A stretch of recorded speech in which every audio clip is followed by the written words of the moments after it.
टाकळी येथे अज्ञात कारणावरून ऊसतोड मजुरांनी केले विषारी औषधाचे प्राशन, सिव्हिल रुग्णालयात उपचार सुरू।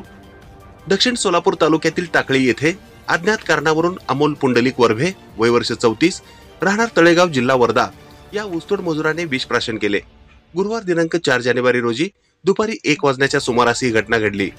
टाकळी येथील शेतकरी बिराजदार यांच्या शेतात सध्या ऊस तोडणी सुरू आहे। अमोल याने विष प्राशन केल्यानंतर त्यांना अस्वस्थ वाटू लागल्याने मंद्रुप येथील ग्रामीण रुग्णालयात प्राथमिक उपचार करून तेथील डॉक्टरांच्या सल्ल्याने पुढील उपचारासाठी त्यांना सोलापुरातील सिव्हिल रुग्णालयात दाखल करण्यात आले। रुग्ण शुद्धीवर असून सदर घटनेची नोंद सिव्हिल हॉस्पिटल पोलीस चौकीत झाल्याची माहिती रविवारी पत्रकारांना देण्यात आली आहे। ही बातमी संकलित केली आहे संपादक गुरु गायकवाड यांनी। ताज्या घडामोडी पाहण्यासाठी आजच महाराष्ट्र सुखदेव न्यूज या YouTube चॅनलला लाईक आणि सबस्क्राइब करा। ताज्या घडामोडी पाहण्यासाठी आजच महाराष्ट्र सुखदेव न्यूज या YouTube चॅनलला लाईक आणि सबस्क्राइब करा।